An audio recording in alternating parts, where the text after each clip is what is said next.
Qu'est-ce qui t'est arrivé, Freddy? Oh, un petit carambolage. Freddie Eflin est le shérif de Garrison, cité dortoir du New Jersey, pour les flics qui travaillent de l'autre côté du pont à New York. Ils ont acheté des terrains dans le New Jersey avec des prêts avantageux qu'ils ont eus grâce à leurs relations. Ils se sont créés une sorte d'enclave où ils seraient à l'abri. Du moins, c'est ce qu'ils croyaient.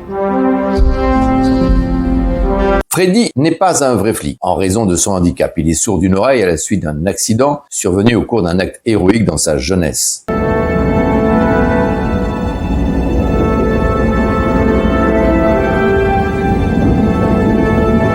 Depuis, il est devenu un pauvre type mélancolique en surpoids, aux ordres des vrais flics du coin, accro aux flippers et qui picole un peu trop. C'est mort. Ils sont tous à la fête de l'autre enfoiré de l'autre côté. Qu'est-ce que je veux dire, t'as pas de la monnaie. Sur le papier, ce rôle de loser ne semblait pas franchement destiné à Sylvester Stallone. Pourtant, quand il découvre le scénario, il est emballé. Arrivé à la cinquantaine, il en a marre des films d'action. Il veut prouver qu'il peut être un acteur, un vrai. Quand l'agent de la star contacte James Mangold, jeune scénariste et futur réalisateur de Copland, il lui demande « Que penses-tu de Stallone dans le rôle du shérif ?» Stupéfait, Mangold répond aussi sec « Tu parles du Stallone de Rambo et Judge Dredd ?» Sly aura le rôle, à condition de perdre sa musculature et de prendre de la graisse. Pour y parvenir, il laisse tomber le bodybuilding et se gave de pancakes géants et de sandwichs au beurre de cacahuètes. Forcément, ça marche.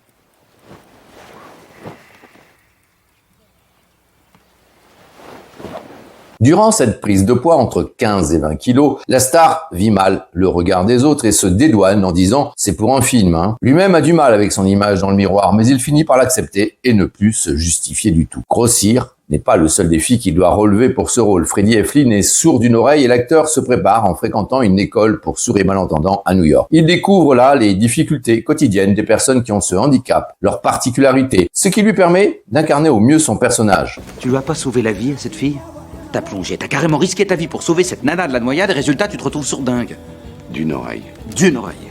Le fait de perdre une oreille, déclare-t-il, désoriente toute une vie. Sur le tournage, au moment des répétitions, il se met du silicone dans l'oreille pour se mettre en condition. Sur l'écran, le résultat est probant. Pour composer son personnage, l'acteur s'inspire également d'un animal qui, d'après lui, symbolise bien Freddy, lui donne son apparence, son allure et le définit. Une tortue. Ah, Freddy! Tu l'as retrouvée. Elle sera folle de joie, c'est son père qui l'a gagnée à la fête l'an dernier. Je l'ai oubliée sur le toit de la voiture. Oui, je sais, j'ai vu ça de ma fenêtre. Il dit à ce propos, Freddy est comme une tortue, il avance lentement mais sûrement, avec prudence. Son uniforme et sa carapace qui le protègent, mais à l'intérieur il est très doux. Durant le tournage, l'acteur a toujours dans sa poche une petite tortue sculptée qu'il tripote comme un talisman pour l'aider à être à la hauteur du défi que représente ce film et de l'enjeu pour sa carrière. Car en face de lui, il a des partenaires de haut niveau, avec au premier rang rien moins que le meilleur acteur de sa génération, une légende qui l'impressionne et l'intimide, Robert De Niro. Vous appartenez aux forces de l'ordre, comme moi, mais vous n'êtes pas un flic.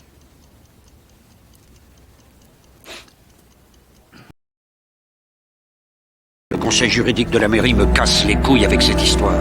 Et si on n'avait pas installé des déviations dans le Bronx et sur Palisade Parkway, les journalistes seraient déjà là. Y'a pas de flingue. Donc t'es gentil, tu fais pas le mariole et t'arrêtes de te foutre de moi. Je ne ferai pas l'injure de rappeler tous les rôles iconiques que Robert De Niro a joués depuis Le Parrain deuxième partie en 1974 de Francis Coppola, où il reprenait le personnage de Don Vito Corleone, interprété dans le premier film par Marlon Brando, issu, comme lui, de la célèbre école de l'Actors Studio. L'acteur est au sommet de sa gloire. Quand il débarque sous le plateau de Copland pour une semaine de tournage, c'est donc une légende que Stallone voit arriver. Ça fait longtemps que vous êtes shérif. 10 ans. 10 ans. Il y a pas mal de flics qui vivent dans cette ville. Ah oui, il y en a beaucoup. On se la coule douce ici. Le parrain, le patron, c'est lui, De Niro.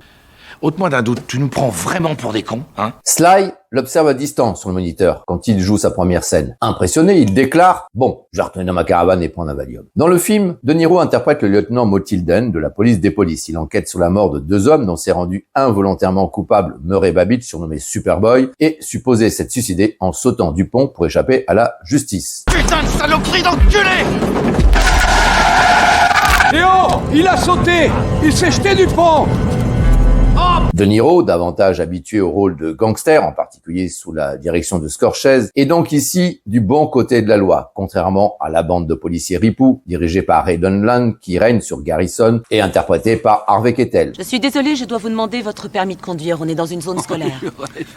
Dites, mademoiselle Bette, Vous êtes nouvelle, c'est ça? Ce dernier a lui aussi fréquenté l'Actors Studio et a d'ailleurs débuté sa carrière aux côtés de Robert De Niro, sous la direction de Martin Scorsese dans Mean Streets. Ils se sont retrouvés dans Taxi Driver, toujours de l'inévitable Scorsese. Les deux acteurs vont être à l'origine d'un incident paralysant le tournage de Copland et mettant à rude épreuve le jeune réalisateur James Mangold, qui compte à peine à son actif un premier film fauché et quasi muet. La première scène que les deux hommes doivent tourner ensemble se déroule dans un magasin. Dans le scénario, Motilda est déjà présent à l'intérieur quand Ray et sa bande débarquent. Or, Mangold trouve que ça ne fonctionne pas et veut inverser. De Niro entrera et Kettel sera déjà présent en train de boire un café. Mais ce dernier refuse. Il trouve que c'est plus valorisant pour lui d'entrer en dernier. De Niro, lui, se range du côté du réalisateur. Kettel, ancien marine, forte tête, ne veut pas céder. Il se fera d'ailleurs virer par Stanley Kubrick du tournage d'Eyes Wide Shut en raison de son caractère de dur à cuire et il a déjà été renvoyé d'Apocalypse Now par Francis Coppola. Le réalisateur tente de parlementer mais ça tourne à la guerre des égos entre les deux acteurs. Stallone observe la scène de loin. Jackie, Motilden.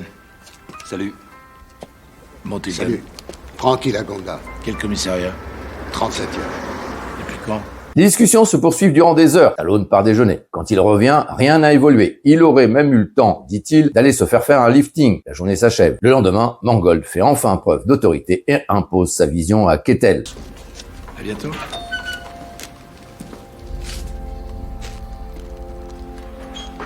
Enculé ta race. Cela semble servir la scène, où l'on sent bien le ressentiment de Kettel. Au générique du film, il y a également une pléiade d'acteurs de qualité que l'on a vu dans pas mal de films et de séries que l'on prend plaisir à retrouver et que l'on aime. Le scénario les a séduits par sa qualité. L'humanité se divise en deux catégories. Les allumés du flipper et les mordus de jeux vidéo. Toi, Freddy, t'appartiens à la première catégorie. Ray Liotta, qui nous a hélas quitté prématurément l'année dernière, joue le rôle du flic Figgsy, l'ami de Freddy. L'acteur a éclaté dans Dangereuse sous tout rapport en 1986, avec un rôle de psychopathe qui lui collera souvent à la peau tant il est crédible. Les Affranchis, du toujours inévitable Scorsese, constituent le sommet de sa carrière. Arrêtez! Fixé! Enculé. Ça te fait tant chier que ça que je sorte une grossesse de merde.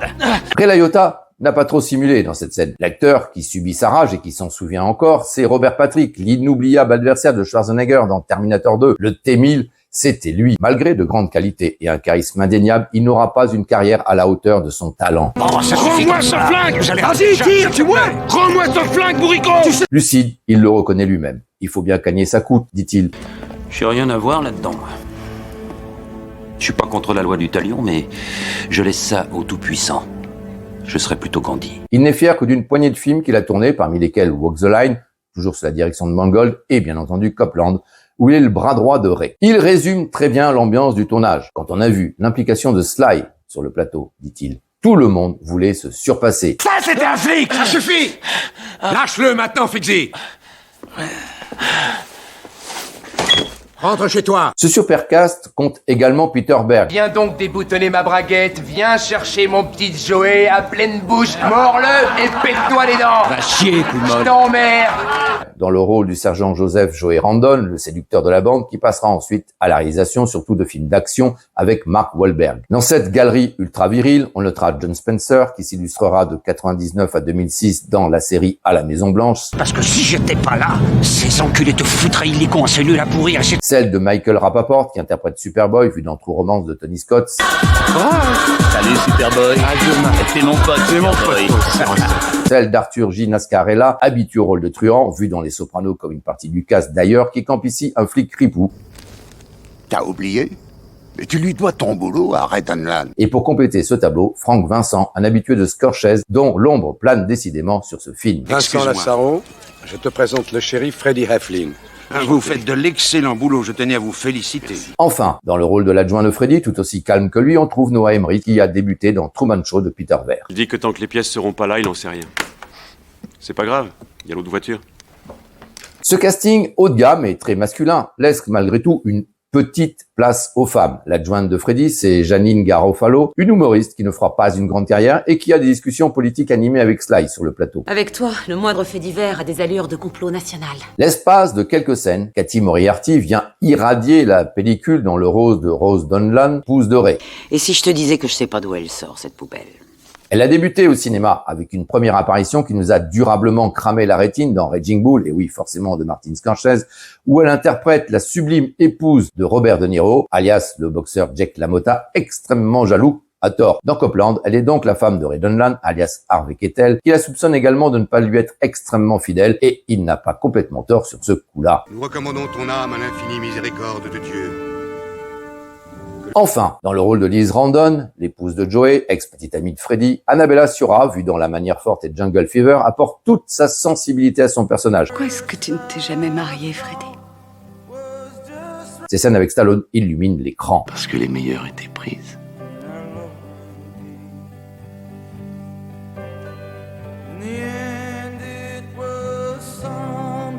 Liz symbolise cette vie à côté de laquelle Freddy est passé, tout ce qu'il a perdu, pas seulement une partie de son audition, mais aussi l'estime de lui-même. Il sait que Superboy ne s'est pas suicidé, que Ray le planque, et il pressent qu'il pourrait bien y avoir quelque chose de pourri dans le royaume de Garrison, mais il préfère ne pas le voir. Et à part la sortie de la messe, les chats écrasés et autres broutilles de ce genre, vous n'avez pas grand-chose à faire pour vous occuper l'esprit.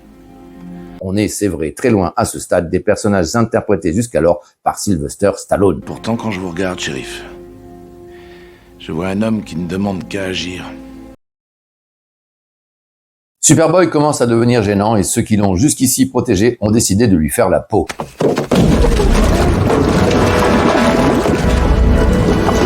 Il réussit à se sauver et c'est Freddy qui le recueille pour le livrer aux autorités. Le shérif de Garrison a enfin une mission digne de ce nom à accomplir et il va prévenir Ray, auquel cette fois il tient tête. Et je vois cette ville détruite. C'est quand même pas ce que tu veux. Moi, cette ville, je la regarde. Et ce que je vois aujourd'hui, ça me plaît plus. Après ce coup d'éclat, le shérif se retrouve isolé. C'est d'abord le lieutenant Motilden qui, après l'avoir incité à ouvrir les yeux, le rejette, car l'affaire a été classée après intervention en haut lieu. Donne-moi tout. L'affaire est classée. Elle est classée, cette putain d'enquête. Stallone redoute cette scène avec De Niro. Il espère une véritable confrontation, mais l'acteur se dérobe, l'ignore. Il mange son sandwich. J'étais aveugle, je voulais pas voir la vérité. J'étais coincé, vous comprenez, entre ma fille et... des serviettes en papier. Ce détail n'était d'ailleurs pas prévu au scénario, c'est le réalisateur qui a eu l'idée de le rajouter. Il trouvait que la scène ne fonctionnait pas bien et, à la pause déjeuner, l'inspiration lui est venue quand il a vu De Niro s'occuper de son sandwich avec méthode. Et pour Babich? Babich, il a se refoutre.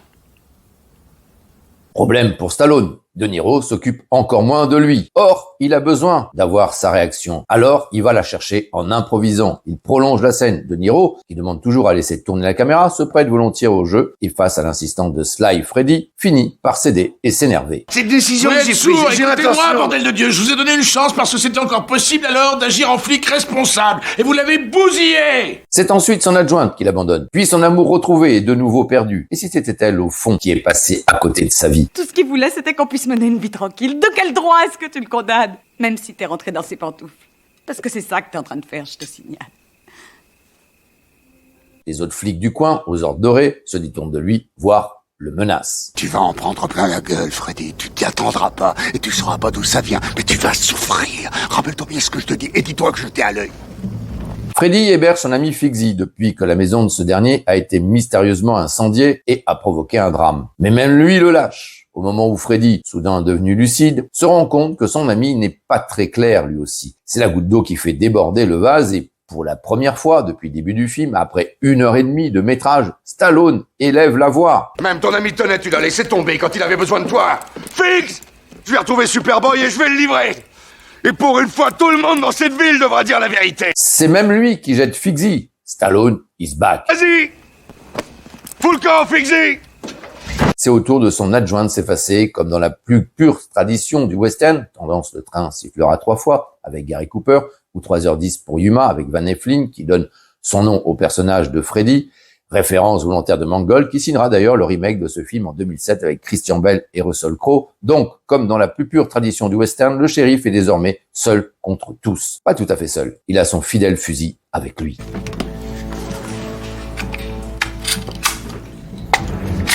Un peu plus tôt dans le film, nous avons découvert que Freddy est un excellent tireur.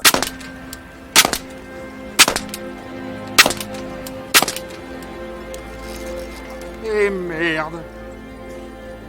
Tout est en place pour le gunfight final, que nous ne révélerons pas dans sa totalité pour ceux qui ne l'ont pas encore vu, les vénards. Nous dirons juste que ça commence très mal pour Freddy. Mets-toi à genoux, que des fois. À genoux, j'ai dit. Nom de Dieu, vous allez pas faire ça. Ça va, Freddy, je suis pas dans ton froc, il va pas te tuer. C'est celle-là la bonne? Désormais, le shérif est sourd des deux oreilles, ce qui nous vaut une longue séquence sans dialogue, et même au début sans aucun son, et sans l'excellente musique d'Howard Shore. Mangold nous gratifie d'un moment de pur cinéma pour clore son long métrage.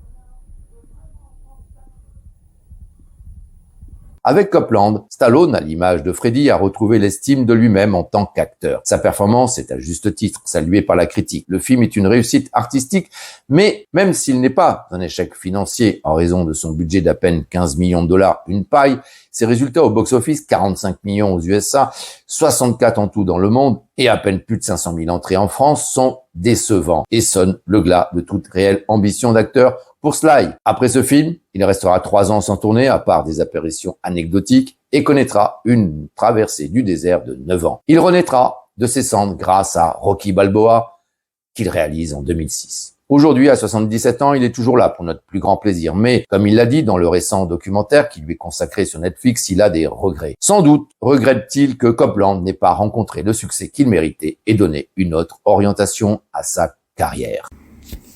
Abonne-toi, là.